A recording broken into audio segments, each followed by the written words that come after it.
So who won?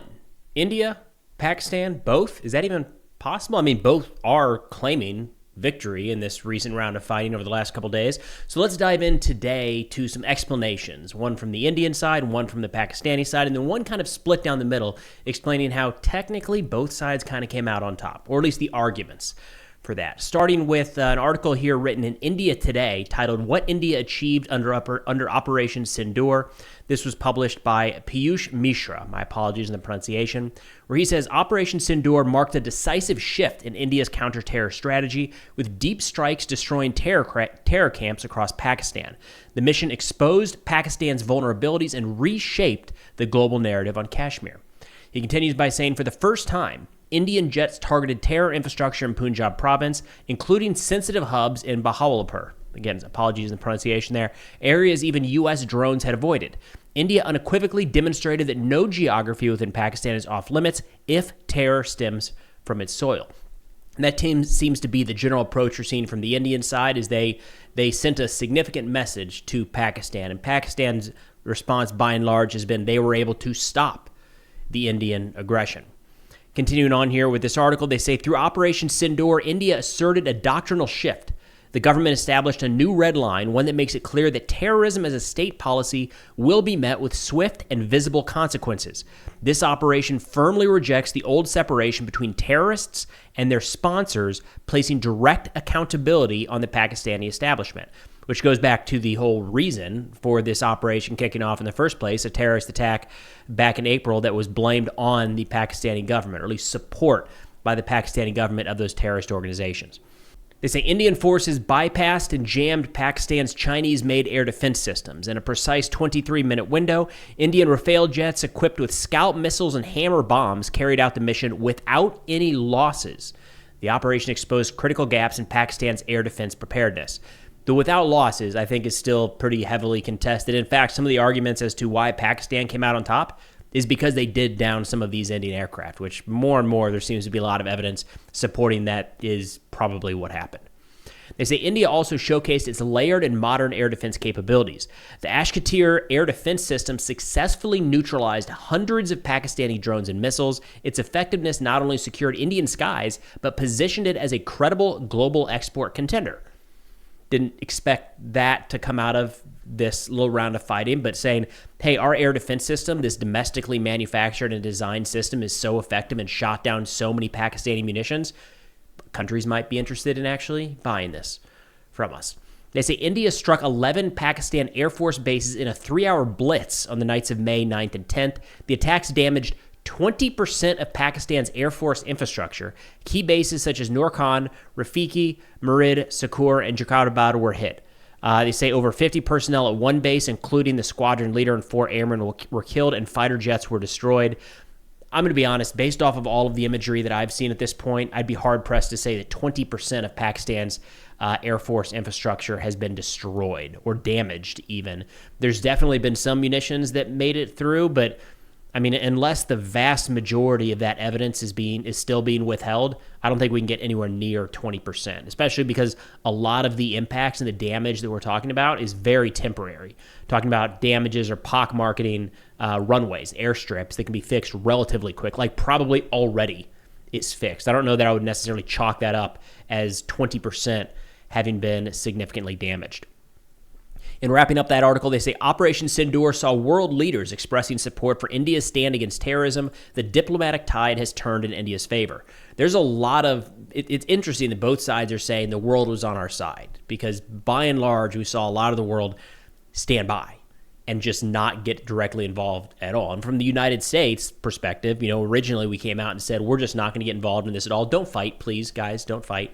And then eventually it seems like we played somewhat of a role behind the scenes, but we didn't see China, the United States, Turkey, anyone overtly taking one side or the other. From everything that I've seen, in the public domain at least, everybody kind of sat on the sidelines and just said, stop fighting, please. Now, shifting over to the Pakistani perspective, we have an article written by Altaf Hussain Wani, who's the chairman of the Kashmir Institute of International Relations, where he says, despite India's overwhelming military and economic might, Pakistan has managed to emerge from this crisis with a narrative of resilience and strength. The international community, largely skeptical of India's unsubstantiated accusations, observed a concerted campaign by Pakistan to counter misinformation while advocating for an impartial investigation into the incident. He lines up a couple different reasons for this explanation, starting with diplomatic maneuvering.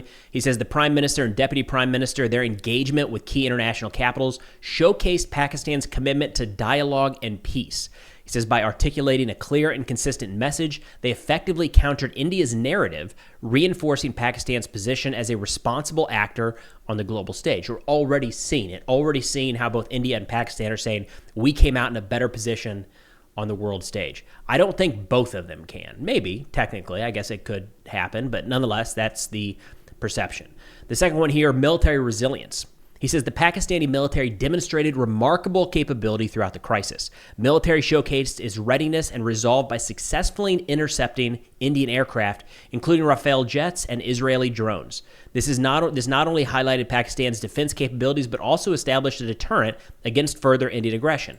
And this is one where we have just straight up conflicting claims. Right? India saying 0 losses of our aircraft, and we conducted this blitz into Pakistani territory. There was nothing they could do. And then we have Pakistan saying actually the reason that we were successful is because we shot down so many Indian missiles and aircraft. That's a good example where like both of those cannot be true. One of the two parties here is lying, to put it bluntly.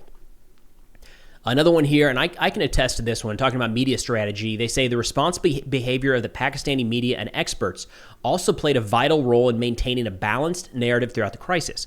Led by the cool-headed but calculated Lieutenant General Chaudhry, who provided strong media leadership, Pakistan's communication strategy ensured the focus remained on facts rather than emotional rhetoric. This approach was critical in countering India's aggressive media campaign and positioned Pakistan as a nation committed to truth and transparency. Now, look, I don't know the truth of everything that is played out on the ground.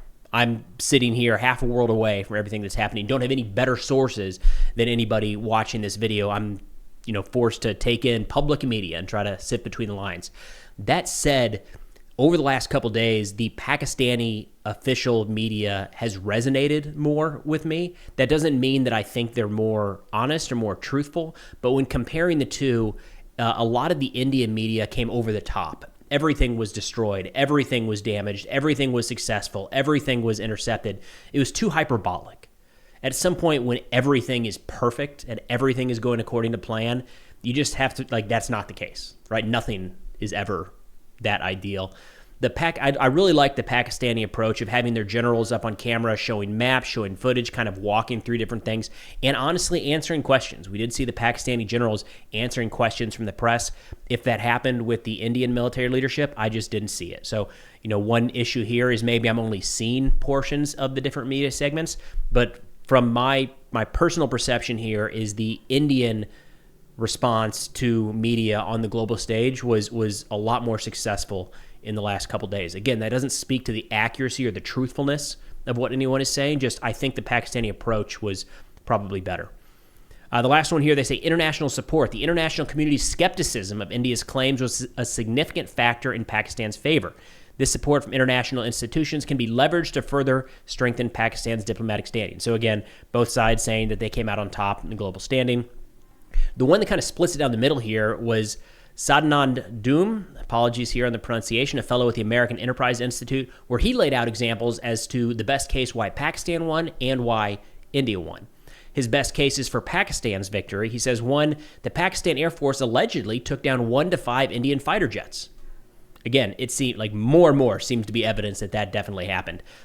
2, he says Pakistan was able to strike back at India after absorbing Indian attacks. That was not a guarantee, especially when we didn't know the scope and size of the Indian attack. It was entirely possible that Pakistan wouldn't have the capability to come back. The third one here, he says Pakistan's allies, in particular China and Turkey, stood unambiguously by Islamabad. And fourth, Trump's statements, including his offer to mediate on Kashmir, are a diplomatic victory for Pakistan. Then shifting over to the other side here, the best case for why India won, he says 1, unprecedented scale and accuracy of Indian missile strikes on Pakistan, including in the politically important heartland of Punjab.